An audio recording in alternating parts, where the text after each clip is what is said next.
ഒറ്റയടിപ്പാത എന്ന കഥയുടെ തുടർഭാഗം. പിന്നീട് മറ്റൊരു പണിക്കും ശ്രമിക്കാൻ എനിക്ക് സാധിച്ചില്ല.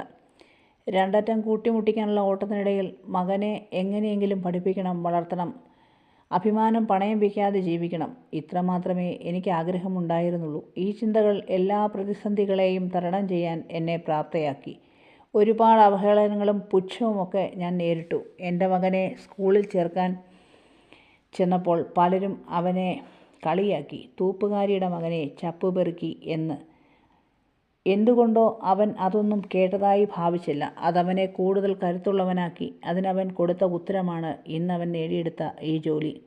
അമ്മയെന്നുള്ള വിളികേട്ടാണ് ഓർമ്മകളിൽ നിന്നും സഹന ഉണർന്നത്. നോക്കിയപ്പോൾ സമയമേറെയായി. മകനെത്തി. പ്രതീഷ് ചോദിച്ചു, അമ്മയെന്താ വിഷമിച്ചിരിക്കുന്നത്? കരയുകയായിരുന്നു. ഇനി മുതൽ ഈ കണ്ണുകൾ നിറയാൻ പാടില്ല. കാപ്പി കുടിക്കുന്നതിനിടയിൽ അവൻ പറഞ്ഞു, ഇനി നമുക്ക് കുറച്ച് പണികൾ ബാക്കിയാണ്. ചിലതൊക്കെ ചെയ്തു തീർക്കുവാനുണ്ട്. എന്താ മോനെ? ഇനി എൻ്റെ ഉമ്മയെ എനിക്ക് പഠിപ്പിക്കണം. ആഗ്രഹിച്ച അത്രയും. പിന്നെ എൻ്റെ ഉമ്മയ്ക്ക് അവകാശപ്പെട്ട സ്വത്തുക്കൾ നേടിയെടുക്കണം. അതിനു വേണ്ടിയാ ഇനി എൻ്റെ ശ്രമം മുഴുവൻ. അതിനായി നിയമ നടപടികൾ സ്വീകരിച്ചേ പറ്റൂ. ഇനി എൻ്റെ ലക്ഷ്യം അതാണ്. അങ്ങനെ അവർ കോടതിയെ സമീപിച്ചു. മറ്റൊന്നുകൂടി പ്രതീക്ഷ ചെയ്തു. യാതൊരു തെറ്റും ചെയ്യാത്ത എൻ്റെ അമ്മയെ നിഷ്കരണം ഉപേക്ഷിച്ച അമ്മയുടെ ഭർത്താവിൻ്റെ പേരിലും കേസ് കൊടുത്തു. വേണ്ടായിരുന്നു മോനെ ഇതൊന്നും, സഹന പ്രതീഷിനോട് പറഞ്ഞു. വേണം, കാരണം കോടതിയിൽ വെച്ചെങ്കിലും അയാളെ എനിക്കൊന്ന് കാണണം. മറ്റൊന്നിനും വേണ്ടിയല്ല. അതുകൊണ്ട് എന്താ കാര്യം? എൻ്റെ നിരപരാധിത്വം തെളിയിക്കാൻ എനിക്കെങ്ങനെ കഴിയും? അതെല്ലാം തെളിയും, നോക്കിക്കോ. അങ്ങനെയിരിക്കെ ഒരു ദിവസം ജില്ലാ കളക്ടർക്ക് സ്ഥലമാറ്റമായി. പകരം വന്നയാൾ ഒരു മധ്യവയസ്കനാണ്. അദ്ദേഹത്തിൻ്റെ പേര് ശ്യാം പ്രസാദ് എന്നാണ്.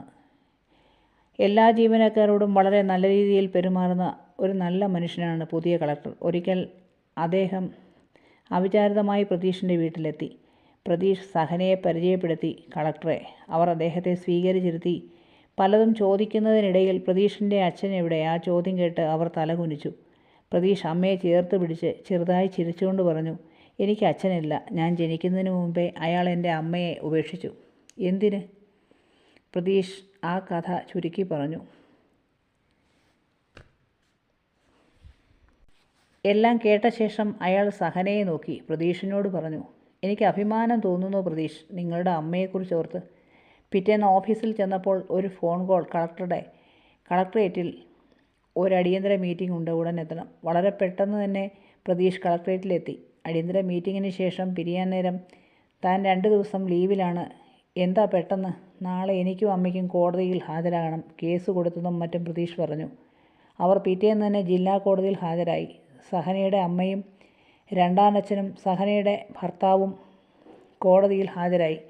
പ്രതിസ്ഥാനത്ത് നിൽക്കുന്നവരുടെ വക്കീലിൻ്റെ പല ചോദ്യങ്ങളും സഹനയെ വല്ലാതെ വേദനിപ്പിച്ചു. പക്ഷേ സ്വത്തുക്കളുടെ കാര്യത്തിൽ ഒരു തീരുമാനമുണ്ടായി. സഹനയുടെ ബാപ്പ സഹനയുടെ പേർക്കുണ്ടാക്കിയ സകല സ്വത്തുക്കളും വീടും തിരികെ സഹനയ്ക്കും മകനും അവകാശപ്പെട്ടതാണെന്നും അത് തിരികെ നൽകാനും കോടതി ഉത്തരവിട്ടു. അടുത്ത ഭാഗവുമായി വീണ്ടും കാണാം.